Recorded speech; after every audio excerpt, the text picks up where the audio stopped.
कुठलीही नोटीस नाही, कुठलाही अंदाज नाही, फक्त एक ऑर्डर आली आणि एका झटक्यात एनटीएच्या सत्तेच्या अधिकाऱ्यांची नोकरी गेली। एकाच दिवसात एकाच आदेशाने संपूर्ण एजन्सीचा चेहरा मोहराच बदलून गेला। एरवी सरकार यंत्रणेत असा निर्णय घ्यायला महिने कधी कधी वर्ष लागतात, पण या इथे मात्र 24 तासांच्या आतच निर्णय झाला, ऑर्डर निघाली आणि अंमलबजावणीही झाली। पण हे इतकं मोठं पाऊल अचानक का उचललं गेलं आणि यामागे खरंच फक्त प्रशासकीय शिस्त होती की देशभरात पेटलेल्या आंदोलनाच्या प्रचंड दबावाखाली सरकारला नाईलाजाने हे करावंच लागलं? सविस्तर पाहूया या व्हिडिओच्या माध्यमातून। नमस्कार, मी पंकज आणि तुम्ही पाहताय कसं काय। नीट यूजी परीक्षेतील पेपर फुटीचं प्रकरण गेल्या काही महिन्यांपासून देशभर गाजतंय। या परीक्षेतला बसणारे लाखो विद्यार्थी आणि त्यांचे पालक दोघांचंही भवितव्य एका क्षणात धोक्यात आलं होतं। वर्षानुवर्ष मेहनत करून डॉक्टर बनण्याचं स्वप्न पाहणाऱ्या मुलांना अचानक कळलं की ज्या परीक्षेवर त्यांचं संपूर्ण आयुष्य अवलंबून आहे तीच परीक्षा गैरप्रकाराने बरबरटलेली आहे। या रागातून, या अवस्थेतून जन्माला आली एक नवीन राजकीय शक्ती, कॉकरोच जनता पार्टी। या पक्षाने दिल्लीतील जंतर मंतर येथे आंदोलनाचा झेंडा रोवला आणि गेल्या महिन्याभरापासून हे आंदोलन अखंडपणे सुरू होतं। सुरुवातीला शांततेत सुरू झालेलं हे आंदोलन हळूहळू आकार घेत गेलं। हजारो विद्यार्थी आणि तरुण दररोज जंतर मंतरवर जमू लागले होते, पण सोमवारी हे आंदोलन हिंसक वळणावर पोहोचलं। म्हणजेच 20 जुलैच्या दिवशी आंदोलकांनी थेट संसद भवनावर मोर्चा काढला आणि दिल्लीतलं वातावरण एकदम तापलं।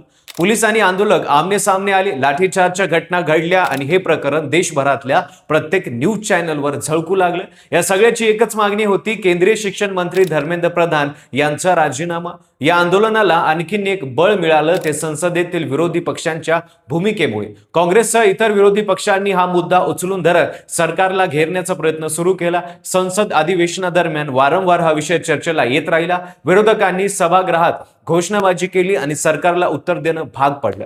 यामुळे जे प्रकरण सुरुवातीला केवळ एका परीक्षापुरतं मर्यादित होतं ते हळूहळू संपूर्ण देशातील शिक्षक व्यवस्थेवरील विश्वासाचा प्रश्न बनत गेला।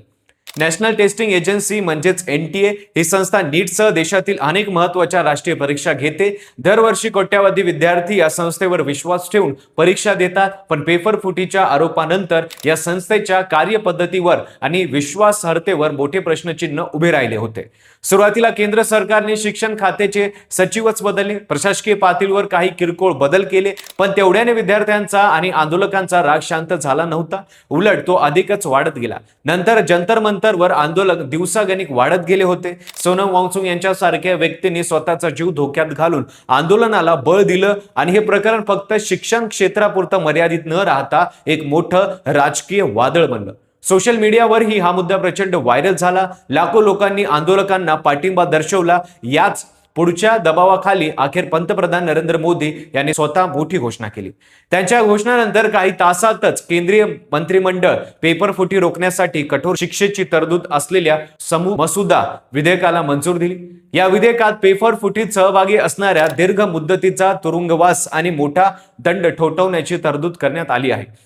आणि याच घडामोडींच्या पाठोपाठ जणू एका मोठ्या साखळीचा पुढचा दुवा असल्यासारखं एनटीएने ऐतिहासिक निर्णय घेत आपल्या 47 अधिकारी आणि कर्मचाऱ्यांना तडकाफडकी सेवेतून बंडतर्फ केलं। या सर्व अधिकाऱ्यांवर पेपर फुटी आणि गैरप्रकरणांमध्ये प्रत्यक्ष किंवा अप्रत्यक्ष सहभाग असल्याचा ठपका ठेवण्यात आला असून त्यांच्या विरोधात फौजदारी कारवाईचा मार्गही मोकळा ठेवण्यात आला आहे। म्हणजे केवळ नोकरीवरून काढलं इतकंच नाही, तर या अधिकाऱ्यांना कायद्याच्या कचाट्यातही अडकावं लागू शकतं। शिक्षण मंत्रालयाच्या सूत्रांनी दिलेल्या माहितीनुसार परीक्षा पद्धतीत पारदर्शकतेशी तडजोड करणाऱ्या कोणत्याही दोषी अधिकाऱ्याला कोणत्याही किमतीवर सोडलं जाणार नाही, अशी ठाम भूमिका सरकारने घेतली आहे। इतकंच नाही तर एनटीएची संपूर्ण अंतर्गत रचना बदलण्याचा निर्णयही घेण्यात आला आहे।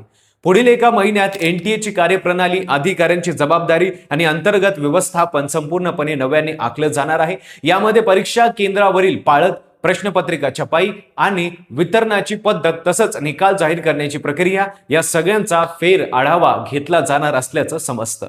देशातील स्पर्धा परीक्षांना पुन्हा विश्वासार्ह आणि पारदर्शक बनवणं हाच या मोठ्या फेररचनेमागचा मुख्य आदेश असल्याचं सरकारकडून वारंवार सांगितलं जातंय। या बडतर्फीच्या घोषणानंतर एनटीएच्या कार्यालयात आणि शिक्षण मंत्रालयात एकच खळबळ उडाली।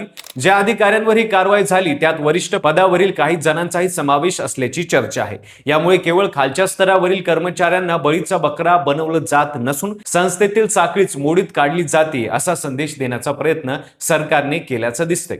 शिक्षण तज्ज्ञांच्या मते इतक्या मोठ्या संख्येने अधिकाऱ्यांना एकाच वेळी बडतर्फ करणं हे भारतीय परीक्षा प्रणालीतल्या इतिहासातील एक दुर्मिळ आणि धाडसी पाऊल मानलं जाते। मात्र काही तज्ज्ञ असे प्रश्न उपस्थित करताय की इतक्या घाईघाईत घेतलेला हा निर्णय योग्य चौकशीनंतरचा आहे की केवळ आंदोलन शमवण्यासाठी राजकीय डावपेच आहे। याबद्दल ही उलटसुलट चर्चा सुरू आहे।